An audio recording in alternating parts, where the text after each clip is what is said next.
Bom dia, pessoal. Daremos início hoje mais uma disciplina, do nosso rol de disciplinas da área de entomologia. A disciplina que vamos trabalhar é sobre o manejo de pragas das olerícolas, uma disciplina que o coordenador do curso de agronomia solicitou para os alunos do curso de Marcelândia. E prontamente eu me disponibilizei a ofertar a disciplina, até porque vocês precisam completar as disciplinas que são optativas, né?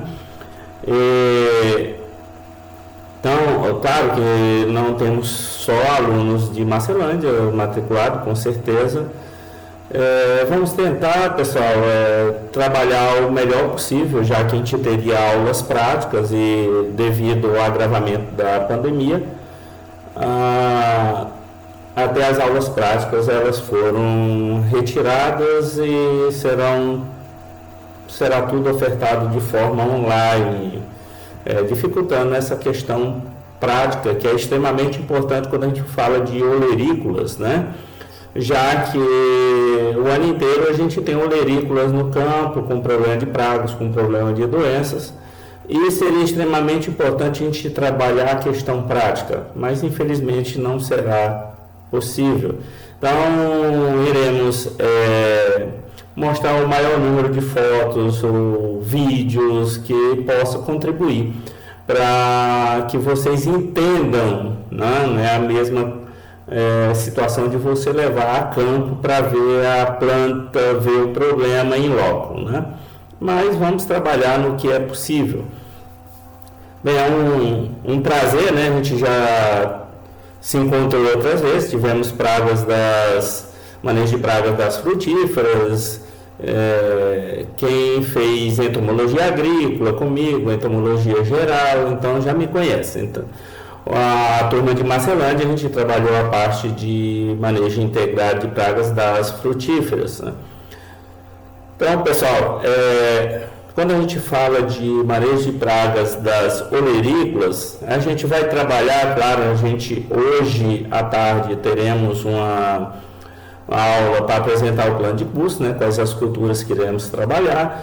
No entanto, as culturas mais importantes que a gente vai trabalhar dentro de olerícola, nós temos as cucurbitáceas, né, que a gente trabalha de uma forma geral, mas envolve aí algumas culturas como abobrinha, pepino, melancia, chuchu, melão.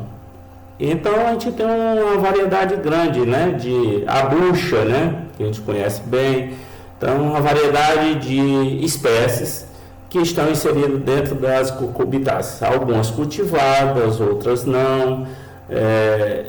Mas a gente vai conhecendo que mesmo as não cultivadas, mesmo assim elas são importantes, haja visto que servem de hospedeiros alternativos para as pragas que atacam as plantas que a gente vai cultivar. Então tem uma variedade grande e muitas de grande importância para o consumo da população brasileira. Claro, não só para o Brasil, mas nós temos o Brasil como um grande exportador, principalmente de melão, para países principalmente como a Europa, né? Os países da Europa. Então, são grandes importadores de melão do Brasil. Claro que a gente vai ver a circunstância dessa importação. Bem, vamos lá, vamos dar início, né? Então, todos vocês conhecem, claro, conhecem cucurbitáceas. Então, vamos falar um pouquinho sobre cada uma delas. Vamos conhecer quais são essas cucurbitáceas. Então, nós temos aqui, sete espécies, né? 7 espécies de cucurbitáceas, né? 7, não, 8, né? Nós temos aqui o chuchu também, né? Então, vamos lá. O primeiro, eu acho que muita gente conhece, né? Uma planta cuja as suas folhas são utilizadas até no tratamento da dengue, né? Quando você está com dengue, que é o melão de São Caetano, acho que todo mundo conhece. É uma planta daninha Tá? Os pássaros gostam muito das sementes, né, que é envolta por uma polpa.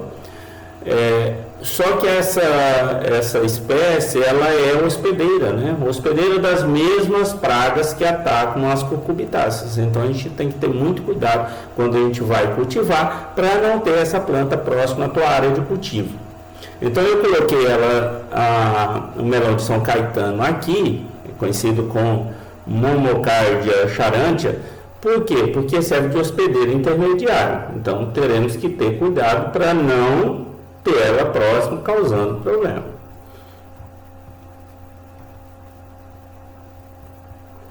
A outra espécie, pessoal, essa aqui vocês conhecem também, é a bucha. Aqui nós temos uma lufa cilíndrica. Claro que nós temos várias espécies de bucha. Aqui tem uma, né? Mas nós temos várias espécies, variedades e mais. A bucha que vocês conhecem, o pessoal usa para higienes, né? Higienes pessoais, né? Então, a bucha, ela pode ser cultivada, né? Aí nós temos que controlar as pragas do cultivo que já que você está... o seu alvo, o seu objetivo é a produtividade. Mas quando ela nasce num local próximo, ela passa a ser uma planta daninha que serve de hospedeiro intermediário, né, para pragas da cultura. Então você tem que ter cuidado. Além dela ser hospedeira da praga, ela pode ser hospedeira de viroses, né, que depois podem ser transmitidas para as plantas cultivadas, como pepino, abóbora, melancia e outras. A abóbora, outra espécie. Aqui temos várias espécies, aqui os gêneros com várias espécies. Menina brasileira, abobrinha italiana, moranga, a cambotiana, que a gente chama, né? Que é a abóbora japonesa. E assim, nós temos uma variedade muito grande de abóboras. Mas todas elas sofrem as mesmas consequências do ataque de pragas que ocorre, se ocorre em uma, ocorre em outra também. Umas de forma mais severa, outras não. Haja vista que existe o quê? Uma diferença em termos de resistência. Mesmo não sendo feito, não tenha sido feito melhoramento, mas naturalmente elas se comportam de forma diferente em relação às pragas que as atacam, como também a relação da virose. Aí a virose, sim, as variedades normalmente são melhoradas para resistir ao ataque de virose. Melancia, né, Citrullus lanatus. Então, se você olhar aqui, é uma fruta, até pela foto você verificar na alegria, né, de comer a melancia. É uma espécie bastante aceita, né, pelos consumidores. Claro, tem uma variedade grande de melancias, né, cultivada no país inteiro, tá, em diferentes épocas, mas também é extremamente suscetível ao ataque de pragas. Pepino, o mais cultivado a gente conhece, que é o pepino japonês, por isso que está aqui a foto, japonesinho, é o Cucumis sativus. Então o cultivo é muito grande, é no país inteiro, toda cidade que tem seu cinturão verde de hortaliças, com certeza cultiva pepino, e um dos mais cultivados é o pepino japonês. Cabaça, isso aqui pode ser cultivado? Pode, com o objetivo que? Principalmente ornamental. Tá? Quando a gente morava na roça, e a cabaça era cultivada porque era aqui que a gente armazenava água para passar o dia inteiro trabalhando na roça, e quando tinha sede você tomava água daqui, porque ela tem um certo isolamento térmico. Então quando você colocava água fresca aqui, ela aguentava por mais tempo, e se estava muito calor, evitava dessa água esquentar. Então, era muito utilizado. Hoje o pessoal cultiva bastante para quê? Para ser uma planta aqui para enfeite, né? Você trabalhar essa cabaça, o pessoal chama também de poronga, como forma ornamental. Só, né? Essas daqui são pequenininhas, mas tem cabaça bem grande. Assim, pessoal, assim como eu tinha comentado em relação à bucha e em relação ao melão de São Caetano, isso aqui também, se nasce próximo, ela serve de hospedeiro, tanto para o vírus quanto para as pragas, né, que atacam as cucurbitáceas. O chuchu, né, que todo mundo gosta, adora chuchu, principalmente porque ele não tem gosto. Então, quando você quer dizer que a pessoa não tem graça nenhuma, você diz que a pessoa parece um chuchu, né? Ou seja, não tem graça. Mas quando você adiciona um tempero, ele pega sabor, né? Então, por não ter sabor nenhum, quando você adiciona qualquer tempero, ele pega sabor. Aí se torna um pouco interessante, não totalmente, mas se torna um pouco interessante. Então, é uma espécie cultivada, né, para mercado. Não é um dos mais importantes, mas também é atacado pelas pragas que atacam as outras espécies pertencentes a essa família.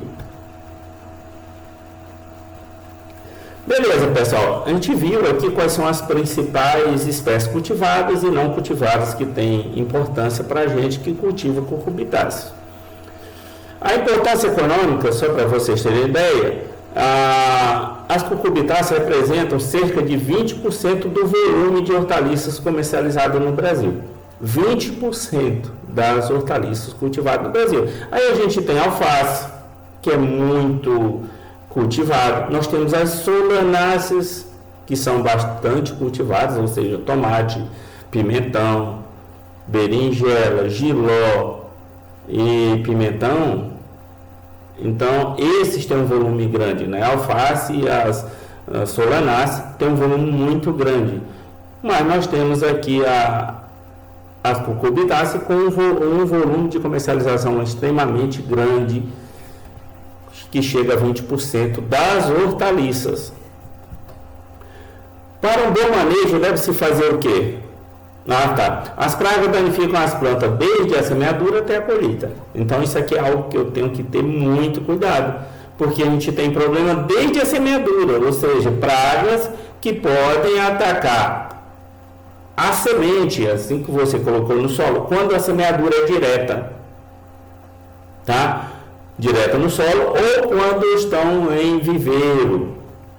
Você faz a semeadura em bandeja, você já tem que ter todo um cuidado ainda no viveiro. Então, só para vocês terem uma ideia, pessoal, algumas culturas, você pegar pepino, pegar alface, por exemplo, às vezes o produtor, quando vai fazer o transplante, já leva essas culturas infectadas para campo. Aí o problema é muito sério. Pode ocorrer com pepino? Pode. Abóbora? Pode. Melão também. Se eu vou fazer o transplante, se minha semeadura não é direta, eu já posso levar o problema do viveiro de produção de mudas.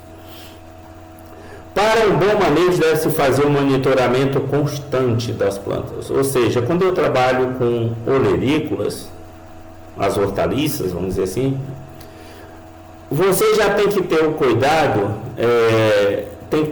de toda semana. E é normal, quando eu trabalho com essas culturas, já é normal praticamente todo dia eu estar andando por dentro da minha lavoura. Todo dia. Se eu estou andando ali, eu tenho que estar com um olhar de pesquisador. Eu tenho que estar observando tudo que está acontecendo com minhas plantas. Uma começa a ter uma diferença em relação às outras, uma certa anomalia ali. Então eu já tenho que ficar esperto. O que pode estar acontecendo? Eu tenho uma folha da planta que está tendo uma alteração fisiológica, tipo, por exemplo, eu aplico pulverizo um 2,4-D próximo de uma planta e ela começa a ocorrer distorção nas folhas mais novas. Pode ocorrer isso em plantas de cucurbitáceas? Pode. que pode ser o quê? Desde o esterco que eu estou usando, que o cara usou 2,4-D, como pode ser também a presença de uma virose. Então, eu tenho que ficar muito esperto quanto a isso. Analisar todos os fatores que podem estar contribuindo para que isso aconteça. Então, o meu olhar tem que ser um olhar clínico, ou seja, observar todos os detalhes. Lembrem muito bem, lembrem-se, você vai ser um médico de plantas.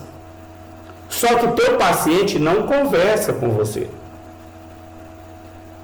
Você tem que olhar, observar. A vantagem que você tem em relação ao médico é que você pode sacrificar o paciente. E o médico não pode. Então você pode arrancar uma planta quando você não sabe qual que é o problema e dissecar ela, ou seja, ir observando desde a raiz, o sistema vascular, observar tudo para eliminar vários fatores e aí chegar a uma conclusão. Se necessário, realizar o controle para reduzir os danos. Claro, se eu detecto o problema, eu tenho que buscar alguma alternativa para eliminar o problema. De preferência, pessoal, o meu primeiro controle, ou seja, o principal controle que eu tenho que fazer nessas culturas é o preventivo. Ou seja, eu tenho que prevenir para que não entre na minha lavoura essas pragas, a doença. Por quê? Porque depois eu tenho que fazer um controle curativo. O controle curativo ele se torna mais caro e mais contaminante. Por quê? Se você pegar, por exemplo, as cucurbitáceas, pepino, abobrinha verde, que você vende no mercado, você colhe aí de 2 a 3 dias, de diferença entre uma colheita e outra. Então, começou a colheita, fica difícil de você entrar com controle. Por exemplo, uma parte das pragas que atacam as cucurbitáceas, eu tenho que utilizar produto sistêmico. Temos lá imidacloprid, nós temos o tiametoxan, o neocotinoide, nós temos outros sistêmicos que muitas vezes têm um residual mais longo do que 3 dias. Então, se eu aplicar, eu tenho que passar por um período, aí vamos dizer 4, 5 dias, 6 dias, e você vai estar vendendo o fruto além do padrão, acima do padrão que eu devo normalmente entregar no mercado. Por exemplo, um pepino, que ele tem que estar termo, ele tem que estar crocante e sem semente grande. E muitas vezes você encontra no mercado o pepino quase maduro para ser comercializado. Não é o correto, você diminui a qualidade do seu produto. Então, quando eu entro com as medidas preventivas, eu reduzo a quantidade de produtos que eu tenho que aplicar de forma curativa, ou seja, quando o problema já existe. Pulverização depois das 14 horas, quando as flores já se fecharam. Isso aqui é algo extremamente importante, tá? Por quê? Porque o que a gente normalmente aprende na faculdade, ou até em outras situações, é que você deve fazer a pulverização para controle de pragas, controle de doenças, nos horários mais frios do dia.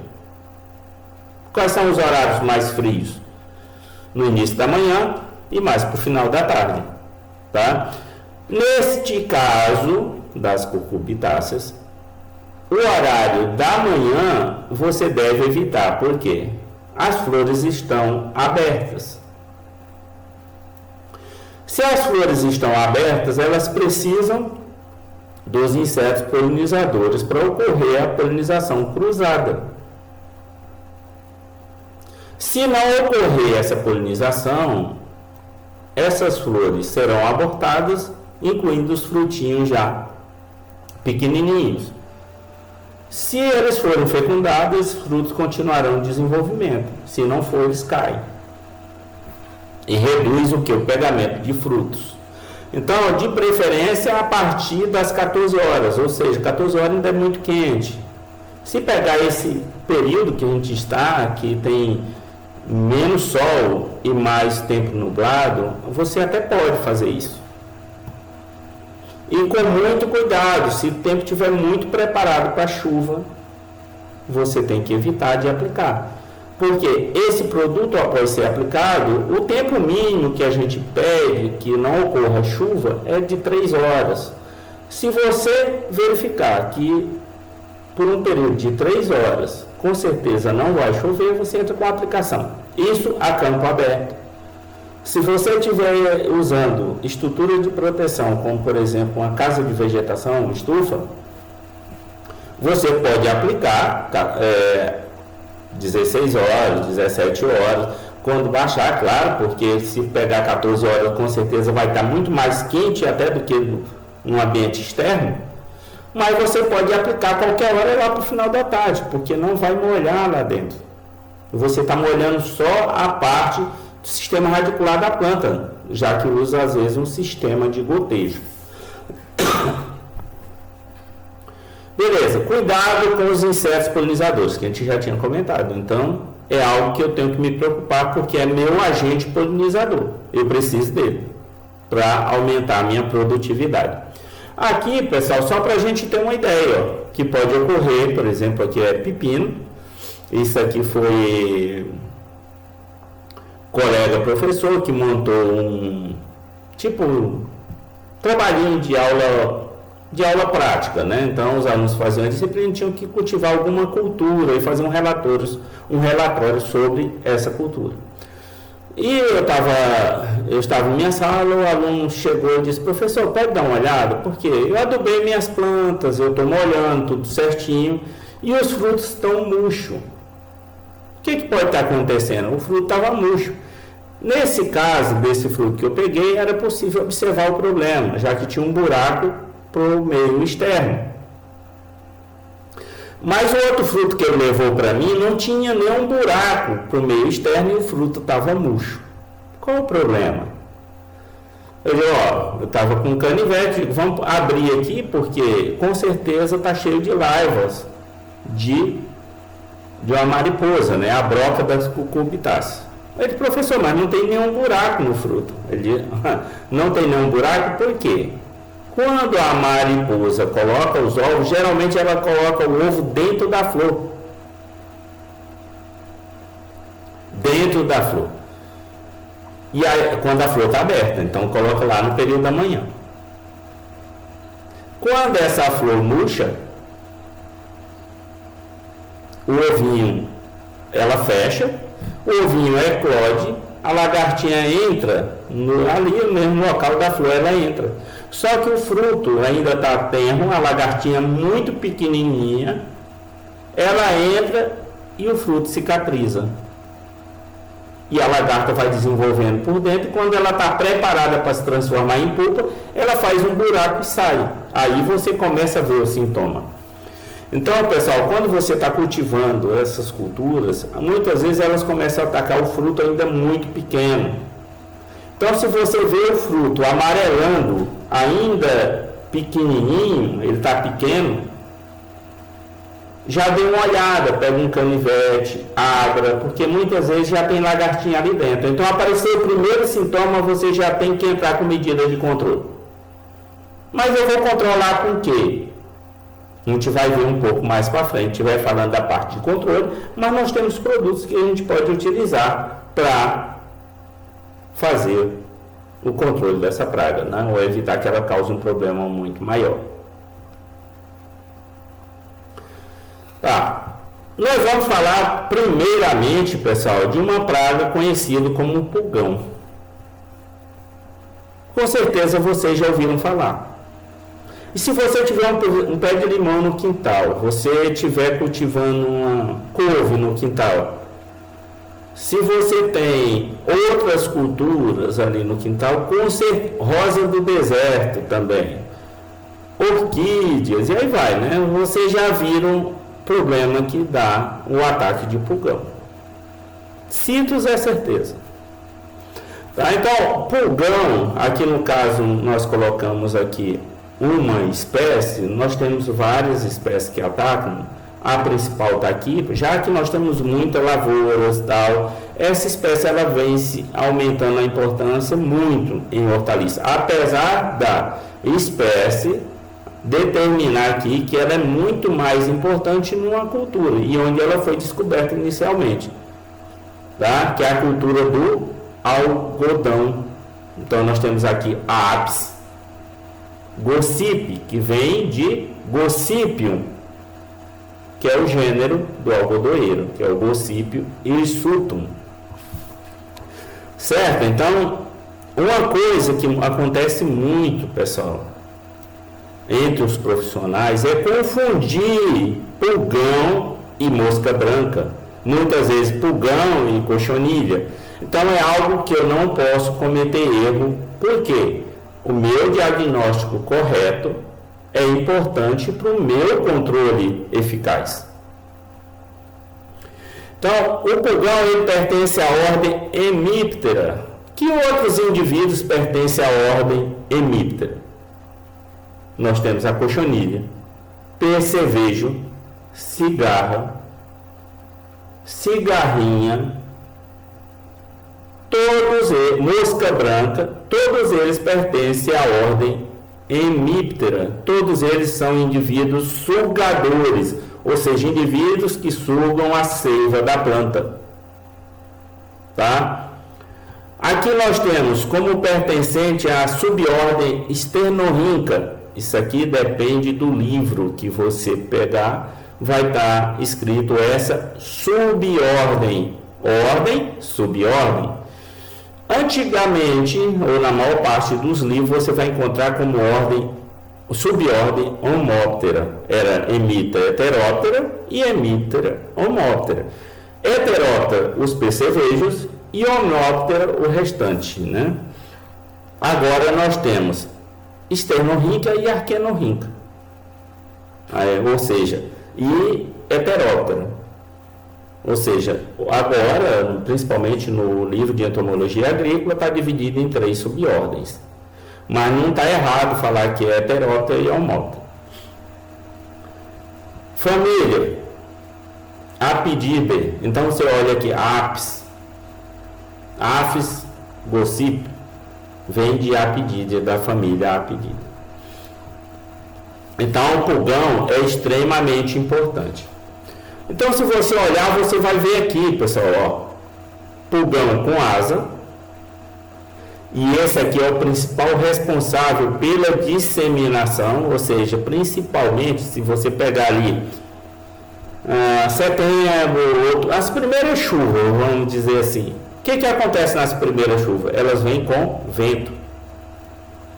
Então, quando o vento bate numa planta que tem esses indivíduos com asa, eles são levados pelo vento e muitas vezes caem na tua cultura, seja pepino, abóbora, melancia, melão. Caiu ali, ele já começa o quê? A formar uma nova colônia. Aí você pode perguntar para mim, aí professor, quem que é o macho, quem que é a fêmea? Será que vocês conseguem falar? Quem que é macho, quem que é fêmea aqui? O que vocês acham? Bem, com certeza quem trabalhou a parte de entomologia geral com vocês, se fui eu, se foi outro professor, vai dizer assim, não professor, mas não tem macho. Isso aqui só é fêmea. Ou seja, em país de clima tropical, que nem o nosso, o pulgão não produz macho.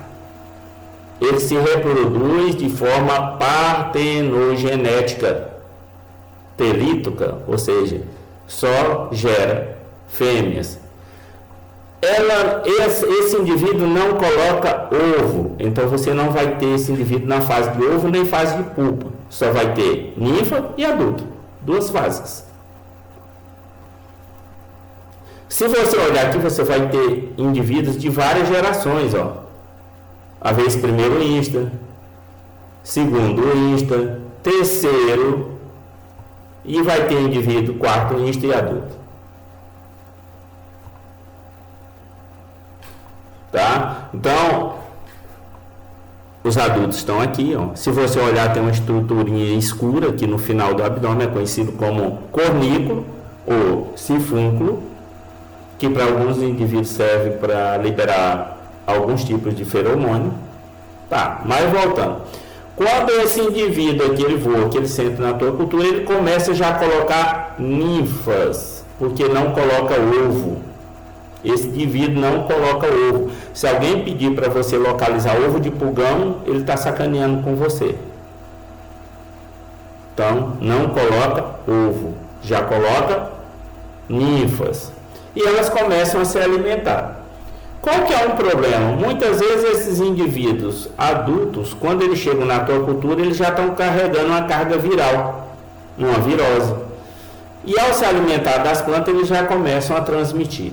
Então isso é importante para que você monitore bem a tua cultura. E quando começar a aparecer esse indivíduo aqui, ó, parece uma formiguinha pequena com asa, você já começa a entrar com medidas preventivas de controle, para não deixar a população crescer. Porque uma picada só que ele dá na planta e se alimenta aqui, ele já transmite uma virose. E uma planta com virose é uma planta que você tem que eliminar da tua cultura. No início você não vai perceber, logo de cara não vai perceber que tua planta está com virose. Então você eliminou os indivíduos que podem transmitir, só aquela planta vai apresentar o sintoma. Mas se você deixar começar a aparecer sintoma de virose, várias plantas já podem estar infectadas. Então, muito cuidado. Se você for fazer podas nessas plantas, cortar ramos, eliminar brotos indesejados, você tem que ter cuidado para estar sempre esterilizando quando muda de uma planta para outra. Porque senão você mesmo pode estar disseminando o vírus nas plantas, inoculando, né? Outra coisa importante, pessoal, que vocês têm que observar é que muita gente confunde ataque de pulgão com ataque de mosca branca. A gente vai ver a mosca branca. Por quê? Se você olhar essas estruturas brancas aqui, ó, elas se assemelham à mosca branca, ó. E quando em grande quantidade, o cara confunde, porque o pulgão, ele vai se destacar menos na planta porque ele é meio esverdeado, enquanto que essa estrutura branca, no verde escuro, se destaca. Então, muito cuidado para não confundir, porque o controle de mosca branca é diferente do controle de pulgão. Pulgão você mata com sabão de coco até. Pimenta do reino com álcool, pimenta malagueta, um óleo de ninho. Agora, a mosca branca você tem que entrar com produto sistêmico, porque não é todo produto que vai controlar a mosca branca. Então, eu não posso confundir para não aplicar um produto errado, que tem um residual longo e é mais caro, muito mais caro. Então, temos que fazer um diagnóstico correto. Então, vamos lá. Então, nós temos aqui plantas hospedeiras. Olha lá, abóbora, chuchu, algodão, feijão, tomate e outras culturas também, tá? Aqui as principais. Mas nós temos, eles atacam diversas culturas. Eles são indivíduos conhecidos como indivíduos polífagos. Ou seja, se alimentam de vários hospedeiros. A bioecologia, quer dizer, as características desses indivíduos. O tamanho pode variar de 1 a 2 milímetros de comprimento. Então, você já imagina que é muito pequeno. 1 a 2 milímetros. Reproduzem-se por partenogênese, a gente já tinha comentado, ou seja, não precisa de ocorrer a fecundação, não precisa da presença do macho. Na mesma colônia pode ser encontrado indivíduos ápteros e alados. Os indivíduos alados são formados para disseminar na cultura ou entre culturas. Em altas temperaturas, completa o ciclo em aproximadamente uma semana, aproximadamente 7 dias. Temperaturas elevadas, nossas condições aqui são extremamente favoráveis para que isso aconteça. Vivem sob as folhas e brotos novos. Isso aqui, pessoal, é uma característica. Então, eu vou fazer um monitoramento e eu tenho que estar observando as folhas mais novas. Lá é onde concentra a maior população desses pulgões. Quer dizer, nem sempre só as folhas novas. Pode ter uma outra espécie de pulgão que têm preferência por folha um pouco mais velhas. Então você tem que ficar atento de uma forma geral a essas plantas. Mas brotações novas são preferenciais, ou seja, região de ponteiro de crescimento. Por quê? Porque eles preferem regiões mais tenras. Região de crescimento, tem maior quantidade de nutrientes, as folhas são mais molinhas para ele sugarem a seiva. Então eles têm preferência pela folha mais nova e a parte inferior da folha, já que o tegumento deles é mole e eles desidratariam muito fácil se expondo ao sol. Então eles ficam na parte inferior da folha. Os primeiros 45 a 60 dias contados da germinação são decisivos para a cultura, de 45 a 60 dias. Então, se você faz um bom controle, tiver um cuidado muito grande nesse período, as suas perdas serão muito menores. Então, eu tenho que ter um cuidado muito grande nesse período. Impede o crescimento normal das plantas, né? Essa praga, né? Então, ela se ataca principalmente a região de ponteiro. Ela vai atrasar o desenvolvimento. Ela pode inocular viroses que também vão causar prejuízo, tanto a redução de produtividade quanto a atrasar o desenvolvimento dessa planta. Sintomas: levam ao amarelecimento das folhas, encarquilhamento das folhas mais novas, distorções nos ramos, e não raro o aniquilamento da planta, principalmente em plantas em início de desenvolvimento, ou seja, morte da planta. Então, só para ter uma ideia, isso aqui, pessoal, é em melancia. Dê uma olhada aqui, ó. Um monte de pontinhos brancos. Isso aqui é o exoesqueleto do pulgão, aquilo que eu tinha dito que você pode confundir com mosca branca. Então, ele deixa o exoesqueleto e o que você observa é a presença desse exoesqueleto. Se você for olhando só assim e definir qual produto você utilizar, você termina utilizando um produto sistêmico. Não tem essa necessidade. Olha lá, ó. Problema nas folhas mais novas, né? Sintomas para retardo de desenvolvimento, você vai ter internódios mais curtos. Isso afeta o desenvolvimento da planta. Transmissão de virose do mosaico. Então, que você pode ver isso aqui, ó. Isso aqui é em abóbora menina brasileira de moita. Dê uma olhada, ó. Parece um problema fisiológico causado por um regulador de crescimento, por exemplo, o 2,4-D. Então, faz isso na folha.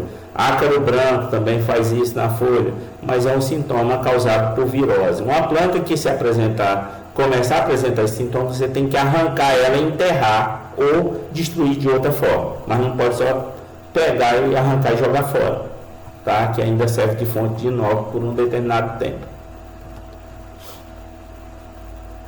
Os frutos tornam-se deformados, irregulares, com a parte do pedúnculo afilada. Então, o que você pode observar é isso aqui, ó. Olha como o fruto está deformado. Tá vendo? Isso aqui significa o quê? Que quando você está no mercado comprando pepino, abobrinha e vê um fruto deformado, cheio de caroço, significa que ele é proveniente de uma planta com presença de virose. Ou seja, o produtor perdeu o controle, as plantas dele estão tudo infestadas com virose, ele não tem o que entregar no mercado, ele entrega um fruto assim, de péssima qualidade. Mas às vezes as infestações são tão grandes que os produtores não têm outro tipo de produto para entregar, a não ser isso aqui. Danos, ó. As folhas novas encarquilham e os brotos novos contorcem-se, prejudicando o desenvolvimento da cultura. A gente já tinha mostrado essa foto. Tá? Prejudica o desenvolvimento normal da cultura. Transmissão de virose, a gente tinha mostrado também. Aqui a presença de virose. E desenvolvimento de fumagina. O que é a fumagina, pessoal?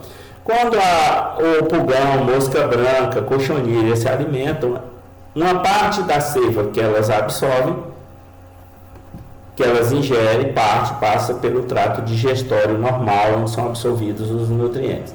Outra parte, que é o excesso, passa por um desvio chamado de câmara-filtro e são eliminados normalmente, ou seja, não sofrem nenhuma alteração.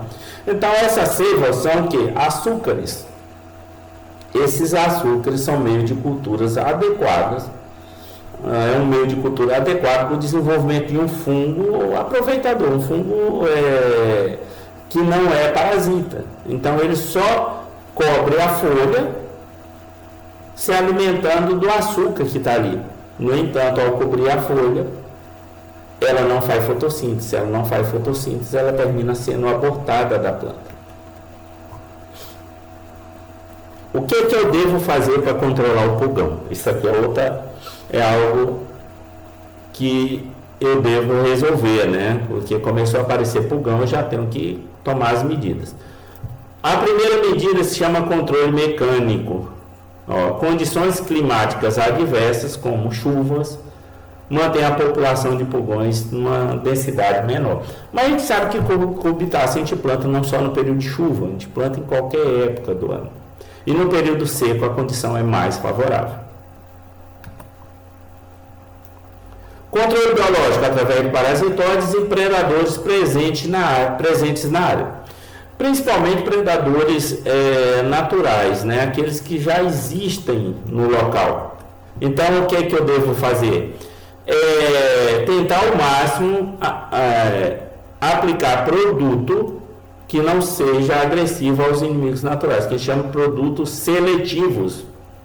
Vou controlar pulgão, vou procurar um produto que não seja de amplo espectro.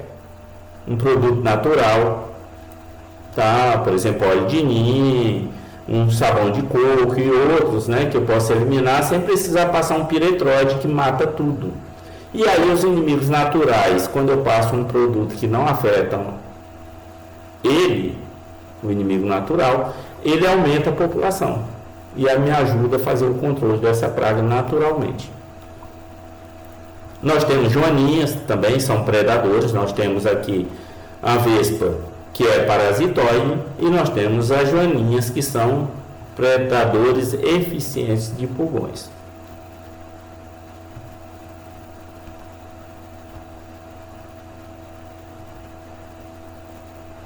Só um pouquinho, pessoal. Tá. E o controle químico? Pulverizar semanalmente por 2 meses. Então, semanalmente por 2 meses. A aplicação de produto sistêmico feito através de amostragem, ou seja, sugestão. Produto sistêmico, ele tem um residual mais longo. Se eu tenho uma praga ocorrendo também, uma praga chamada mosca branca, aí, para controlar o pulgão que esteja na área também, eu devo aplicar um produto sistêmico. Por quê? Porque vai controlar também a mosca branca. Mas se eu tenho só o pulgão, não tem a necessidade de entrar com a aplicação de um produto sistêmico.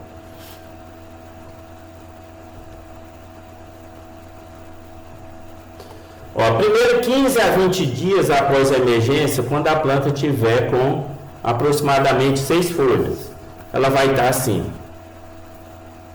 Tá? Umas 3, vai ter mais umas folhinhas saindo aqui. Isso aqui nesse período. Você deve selecionar 50 plantas ao acaso. Recomendo-se observar 2 folhas maduras, 2 folhas medianas e 2 brotos por planta. Isso é a recomendação. Até atingir 6 folhas, né? Aqui é um pouco mais. Tem 3 e tem 2 novinhas. Deixar ela crescer um pouco mais.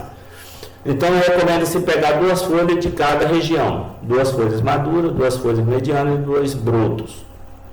A aplicação de produtos granulados no suco ou através de pulverização. Então, eu posso aplicar no suco, granulado, ele tem um residual mais longo, ou através de pulverização, ou seja, eu devo estar aplicando, começa a aparecer essa praga, tem gente que aplica preventivamente,